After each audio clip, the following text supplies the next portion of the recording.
Hey yo guys, I'm here to give you my Ring of Honor New Horizon pay-per-view review as well as my UFC 93 predictions. Gotta say Ring of Honor's New Horizon pay-per-view was a really strong one.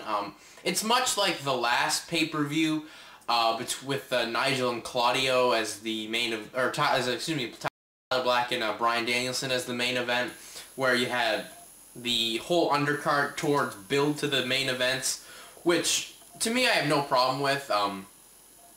If you're gonna watch this show, because this is one of the first shows under the new regime of Adam Pearce and that sort, really you're not gonna notice a difference because this is sort of at the start of the turnover. Or I believe this is that one of those shows, but you really won't notice any difference, as to me at this point the company was still Gabe's. And you're not going to notice any difference until you see them next time on pay-per-view, which they're taping, I believe, on January the 31st. So, about the new production values, yeah, they definitely looked really improved. Couple nice shots that actually showed, you know, a lot of the stuff that you really wouldn't be able to see. Like you'll see, you'll see the whole action in there, and you'll see a couple great spots out of it. I like the new production, but you know, they're not. That for sure is hell not on WWE level. They're not at a TNA level yet, but I don't know if they will. If they get, you know, a big budget, if they get HDNet to, you know, invest in them full time, maybe they can be. I don't think that could happen. Maybe it won't happen maybe for sure not this year, but maybe by 2010 they can be up there, maybe be in a TNA level, which would be, you know, really interesting to see. But as I feel, you know, this company's is still going to be for the hardcores, as I don't think, you know, they're going to appeal to the masses of, you know, the casual fan who's watching the mainstream products, as they're still just a bunch of great workers. They're not, you know, superstars of that nature. So we'll see where we go from there. But other than that, it was a really strong pay-per-view. They're hyping up, you know, the two main matches, which, you know, well deserved to be hyped up. So really good first effort. Anyways, we kick things off on this pay-per-view here with the Briscoe brothers challenging the Ring of Honor World Tag Team Champions Kevin Steen and El Generico to a match. Kevin Steen basically said, they basically hyped up that, you know, Mark was still sore from his knee injury, and basically explaining that it was from past in the wars, but mainly from the match that they had at the Toronto show, which was one of the the new booked Adam Pearce shows, which I've heard was actually a really good show. I didn't get to check it out, but I've heard it was a really strong show. But anyways, this match was a pretty good match. It was a strong opener. To me, it was a weird card placement, considering, one, you're in Chicago, where these teams had, you know, in my opinion, a 5-star classic with the ladder war to finish the feud, go to the new feud with the Briscoe brothers in the Age of the Fall. But, you know, it was just weird that it was awkward placement to me, just in the history these teams had, especially in Chicago. You know, they worked hard. The match definitely will get toned down a bit due to the fact of Mark Briscoe's knee injury. That toned it down a bit. I just, you know, both guys worked well. The crowd was really into it. They were into a lot of the stuff towards the end. And the finish came when you had Kevin Steen kick Mark Briscoe's injured knee and get the package pile driver for the win after there was an attempt, and Mark Briscoe blocked it. So we got the win there. And it was kind of some heelism here in Chicago from Kevin Steen and El Generico, especially how I got the finish, which I thought was very interesting. How the new booking played it, sort of the tipsy-turvy Canada versus USA stuff from WWF in 1997, where the Briscoes in Toronto, I know they played the heels and they were rocking American striped trunks. So I thought that was pretty interesting, but, you know, good match, and then there was some shoving after. Obviously, there won't be a rematch on the pay-per-view, as Mark Briscoe's out, like, I believe, another 4 to 6 months with a knee injury, so that, to me, sucked. That sucks for Mark Briscoe. I don't know, we won't get a rematch, but definitely this was remembered as anything great, but, you know, it was a strong way to open the crowd and to end the Briscoe brothers' undefeated streak on pay-per-view, so that, you know, they played that up a bit, but not as strong as you think they would going into this match. So that's just my thoughts there. And then we went to the very first SHIMMER championship match on a pay-per-view, and this was the SHIMMER champion MsChif versus Sweet and Sour Sara Del Rey. Gotta say, thank God we finally got a strong women's match on pay-per-view. Really, with these two, what would you expect? You really be expecting something of this type quality to be given out there. I really like this match. You know, they showed that they were really fighting for something. If for those of you who haven't seen Shimmer, Shimmer is basically a promotion just for women's wrestling. They are plugging more the athleticism of professional wrestling in the women's division more than the sex appeal, which I think is good, as you need to have a strong balance, and clearly the mainstream never will do that. So nice to have that, especially for the women who can work. So I like that. Really, there was some very interesting stuff in this match. MsChif, for those of you who haven't seen him, is a very limber girl. You'll see in this match there's this insane Boston Crab Del Rey puts on. I mean, it looks like she's about to tear MsChif in half. There's also a spot where you have MsChif go for a lucha move where, you know, she bounces up and goes by, and you normally go for a bulldog, but Del Rey catches her and gets this vicious dragon sleeper where she's coiled around, MsChif's coiled around Del Rey's hips. Very nasty looking. Really, these two worked hard and proved why they're the best women's wrestlers on the planet. To me, I think Sara Del Rey with her new look, she could have been a star in the All Japan Women's Wrestling, or the AJW promotion in Japan that was all women's wrestling. She could have been a star there as, you know, a big heel. She to an extent can't really be the monster, as in she's not. She can be a monster. She wouldn't play someone who's never seen Ring of Honor before, as she's not as big as an Awesome Kong. But, you know, I think she does a good job, and, you know, the look makes her look very scary. I like this match a lot. Real props up for Ring of Honor for actually giving us a women's matches. You know, they've been kind of floating around and dicking around when they've really wanted to push, you know, Sara Del Rey on pay-per-view and show that they actually have women's wrestling on their cards. But this time we really got that. And MsChif got the win after Desecrator after it was countered a couple times more in the match, and MsChif gets the win in a strong women's match. Then we go to a match that, if you think Claudio Castagnolli is a heel, cannot work, this absolutely proved you wrong, because to me, I've always known that Claudio, after seeing his stuff, you know, in CZW, that he can be a strong heel. You know, he was more of a comedy character back then. Taking the serious role really worked here. It was a four-way match with Claudio Castagnolli and, you know, some smaller but great workers in the likes of Sami Callahan, Alex Sugarfoot Payne, and Silas Young. Basically, while it was a four corners match, they basically treated this like a 3-on-1 handicap old 1980s squash match, and this just worked great. Claudio worked so well with these guys. The young guys, Sami Callahan and Alex Sugarfoot Payne, looked so good when they were, you know, taking the bumps from Claudio to help make Claudio look like this monster heel, and Claudio made them look good throughout the whole match. This match had incredible heat, as like anything Claudio would do, the fans would go, hey. Claudio would go for a fall, you'd hear the, you know, Steve referee Paul Turner go, make a count, the fans would go, hey, hey, hey. Really interesting stuff. I just loved how Claudio would get, you know, pissed off and make the fans keep trying to agitate him. Really strong match. I think another thing to me that helped this match, when you watched it on pay-per-view, was Nigel's commentary of how he was saying, finally, Claudio's great, he's gotten it, he understands that you don't need these fans to send yourself skyrocketing. So that's what I thought of this match. Really strong. You know, whilst Claudio was squashing the guys, he still came back and made, you know, one of the top guys at Ring of Honor, probably, in my opinion, the best guy, the second best guy that, you know, the Ring of Honor schools ever put out, and Alex Sugarfoot Payne looked like, you know, really strong. It was for a bit, it could have gone a bit longer, but still, he gets the Ricola bomb on him after, you know, Sugarfoot Payne came out of a Ricola bomb. It looked like he almost got a win, which, you know, got the crowd hot, and, you know, he gets the win there, and just really good match. I mean, Claudio looked like a star here. If you didn't think his match with Nigel made him a star, this match also proved he should be a star in Ring of Honor. And then we went to the next match, which was a six-man tag. It was Sweet and Sour Inc., which comprised of the Knockout Kid, Chris Hero, Davey Richards, and Go Shiozaki versus Brent Albright, Roderick Strong, and the returning Ace Steel. Now, to me, I think Ace Steel is just a one-shot deal. I don't know if he'll be back in Ring of Honor for a while, but we'll see where we go from here. To me, this was a good match, but to an extent, it just dragged on. To me, I would have liked to have the women's match here, or get this amount of time, because I think the women would have deserved it and done a lot better than this one. While they did a hyping up the feud between, you know, Brent Albright and Roderick Strong versus Sweet and Sour Inc.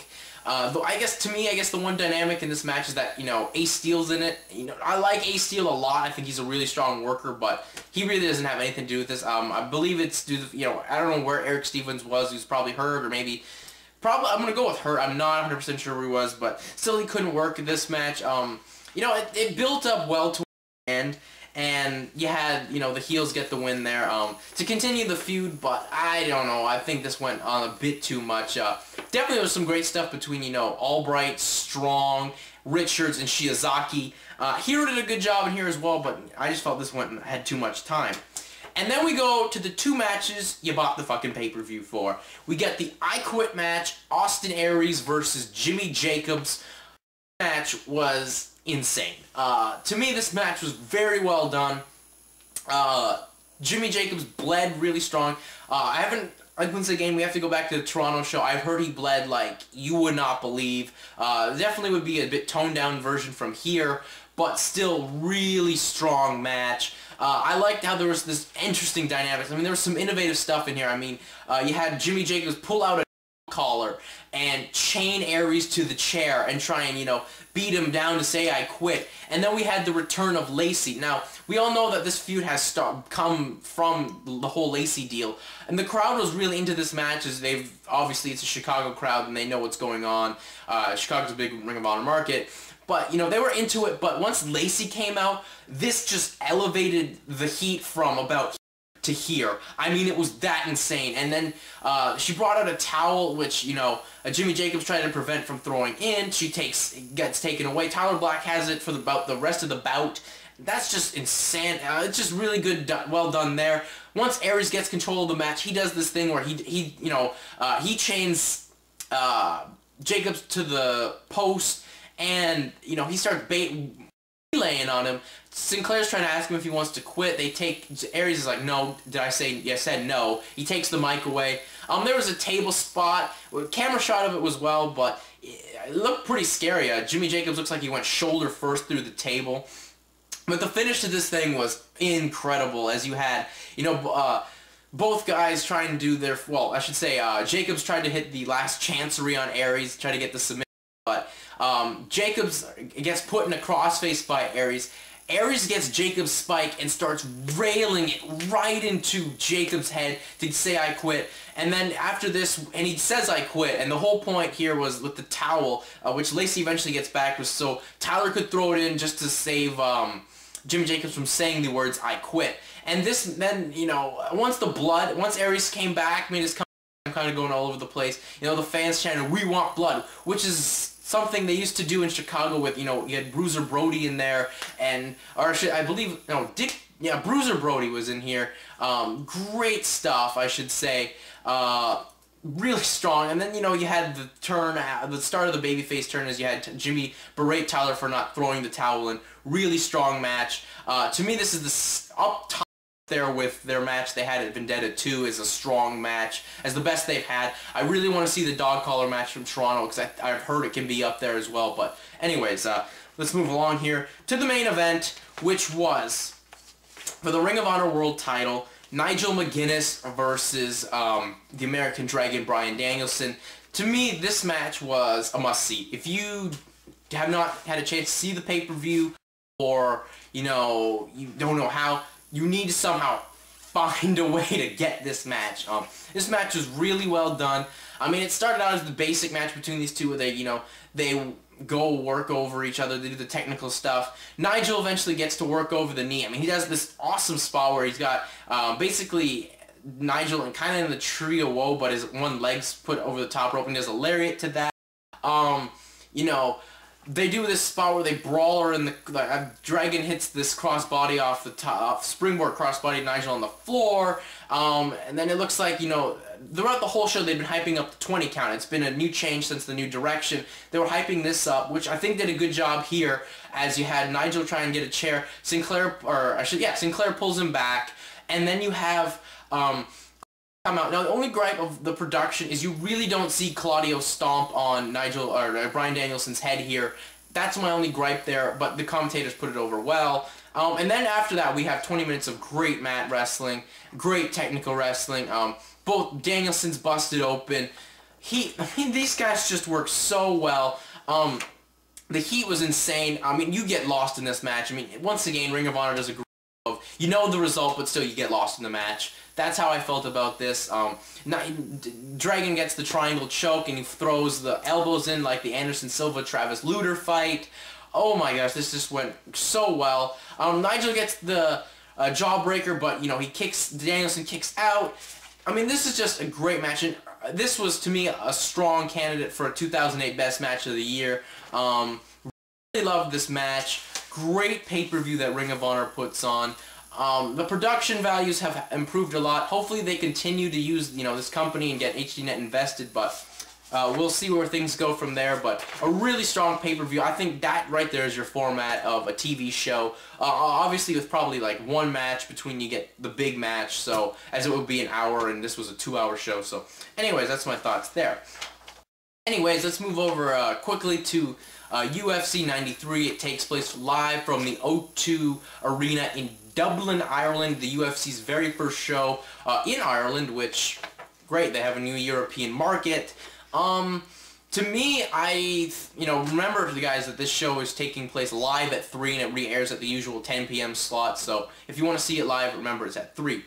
To me, the card, said this should be on Spike TV, and I've stated I disagree. You have the return of Shogun in a fight up against, you know, someone who's got a big rivalry lift, and Mark Coleman, who also makes his return, and you got a fight that a lot of MMA purists have dreamed about, Rich Franklin versus Dan Henderson. So I don't really feel you need to give this one away, as you know, you're gonna get UFC 95 on Spike, and you're gonna have a lot of fight nights, so you really don't need to do this one yet, and it's the first the year, so a first big show, so why would you want to give it away for free? That's just me saying. But anyways, let's get to the predictions. As usual, I'll just do the main card. What should be contender for Fight of the Night and potentially a Fight of the Year candidate for the Ultimate Fighting Championships is Marcus Davis versus Chris Lytle. The thing to me that makes this fight very interesting is the fact that both guys have stated they want end up, and as the movie says, chitty chitty bang bang. We both know that both guys have, you know, great stand-up and great boxing, so that just should make for an entertaining fight. To me, both guys have really good MMA, you know, records and careers, and, you know, the only TKOs they've gotten have come by cuts, so that just adds a lot of intrigue in here to see if we can get a fight here, a stand-up fight, finishing of both guys, which I think will be very interesting. If anything that happens. To me, this one is really hard to pick, so I don't know, I'm just going out on a limb here. I'm going to go with Marcus, the Irish Hand Grenade Davis. He's got a big following in Europe. I think he wants to live up to that. I mean, hell, we're there in Ireland, his nickname's the Irish Hand Grenade. I think he wants to, you know, show that his European following is really strong and get the win over Chris Lights Out Light. Really going to be a good fight. I'm looking forward to this one all around. Then we go to the next fight, which is Rousimar Palhares versus Jeremy Horn. To me, Jeremy Horn is just someone who, you know, he's a real strong fighter. He's had a lot of wars, but come on, he hasn't won a fight in 2.5 years, and to me, he's fighting off of his reputation more than what he can do, and, you know, his will to want to fight. This is 104th fight, but to me, Rousimar Palhares is going to make this a living nightmare for him. As you know, Palhares had a real strong fight against Dan Henderson back at UFC 88. I think, you know, he's just going to batter Jeremy by, you know, putting him on the ground, putting him in submission attempts, and, you know, he's got a decent amount of stand-up, so I think he could maybe get a TKO there. But to me, I think, you know, Rousimar Palhares will probably finish this one in the first round by a submission, as he's, you know, a jiu-jitsu as well, you know, up there with the likes of Damian Maia. So I think that's where we go with this one, Rousimar Palhares. Then we go to the next fight, which is Dennis Kang making his Ultimate Fighting Championship debut versus Alan Belcher. Really, this fight is going to be a good fight. I'm really excited that Dennis Kang makes his debut in the UFC, as, you know, I've always felt that he was, you know, a strong enough fighter, a marketable enough fighter, and, you know, someone who's coming that won't have a big problem adjusting from the ring to the octagon, as, you know, he trains with the American Top Team there. So, how do you look at this fight? Well, I mean, Kang has a lot to prove. well, I shouldn't say a lot to prove. I mean, he's just got a lot of intrigue, so can he live up to the hype? To me, the one thing I'm going to have to throw in here that I think may make all the difference in the world, Belcher stated that he's looked up to Dennis Kang a lot, so I don't know, maybe the mental of Belcher has thrown him off against Kang. So I'm going to take Dennis Kang by a first-round TKO, which should be good things for the UFC, as now they'll have another, marketable fighter, especially since has a Canadian background. They can throw him on, not just heavily rely on George St. Pierre, as, Kang, I think, should rise up to the heights and not be, on GSP level, but, a strong enough level that he'll get a good following, and they won't have to heavily just hype is the main guy. There'll be a few other Canadian strong fighters, so that's going to be a good thing there.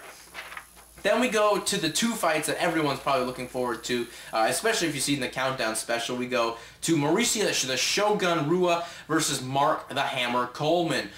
To me, this fight is going to be a test of a lot of questions that are going to be answered in this fight. To me, how much has Mark Coleman proved or trained for? He hasn't really fought in a very long time. His last fights, back in Pride were losses. Now one of them was to Fedor, so I guess you can kind of let that slide. But still, they were losses. Shogun has a lot to, questions to answer, as when he came into the UFC, he was one of the top light heavyweight fighters in the world. And he got beaten by Forrest, and then he, the injury bug hit him. So he has a lot of questions of, can he come back and prove himself to be somewhere of that caliber? To me, I say yes, as to me, Shogun wants to, have a lot of revenge and getting a win, where he feels he shouldn't have lost, that it was just by a fluke of him breaking his arm back in Pride to Coleman. Coleman's kind of been talking a big game about beating him, but dude, you beat him by, a TKO via a broken arm. To me, I think this fight will go more than a round, which will add the biggest question to me, what's Mark Coleman's conditioning? Because if you remember in the early days of UFC, Mark Coleman would, he really didn't train that well once he got into the big stardom. He's in a big type deal fight here. Is his conditioning really strong? Can he get past, go past one round and go into the deep water with, someone like Shogun? I think he could gas out and then you have Shogun finish him. But then again, Shogun made his UFC debut. He looked like he didn't spend a lot of time with Rhino back at Krispy Kreme Donuts and didn't look that well, and he got finished there. So that's where one thing I'm going to be interested in. To me, the best bet for Mark Coleman's just to get a takedown early, ground and pound, and try and finish it. Get him up against the cage like he used to do, and just ground and pound. I don't know if that'll happen, as I think, if anything, Shogun could be able to just easily get out of a submission attempt. But we'll see. But I'm still taking Shogun in the second round via submission. Then we go to the next fight, which is the main event, which is Rich Franklin versus Dan Henderson. This fight, really interesting, as a lot of people have been looking forward to this fight for a very long time. Now, it's definitely lost a lot of the luster, as Franklin's losses to Henderson and, or that's not Henderson, to Silva, and then, Henderson's losses to Jackson and to Silva. But we'll see where we go from here. To me, you know that Rich Franklin's got a strong stand-up. He can definitely knock you out. I mean, just ask Nate. I just got Rock Quarry about that. But to me, I would have to go with, Henderson having just as strong stand-up, but I think he'd have a little more power in him. Rich Franklin. So that's where I'm going to have to take that. Plus, if it goes to the ground, I think he's just got a bit better wrestling, especially and grappling, and, he was on the 1996 U.S. Olympic team. So that's the one thing I'm going to take into consideration here. This is also a very interesting fight, as, both guys could potentially throw themselves into light heavyweight contender championship with the win, but to me, one thing that kind of dampers it, I guess for Rich Franklin, as he stated he really doesn't want to do this, is the fact that the winner will be the coach of the next season of The Ultimate Fighter and eventually fight Michael Bisping, potentially at UFC 100 or probably 99, something of that nature. But we'll see. I mean, that kind of irks me for for Franklin's camp, as he really doesn't want to do this. But we'll see. I think that Henderson's got a bit more power, and it looks like he's gonna try the finish there. Probably stand up and just rock him and put him down. So that's where I see this one going. Dan Henderson, your winner. So anyways, that's it for me. I'm out. Peace.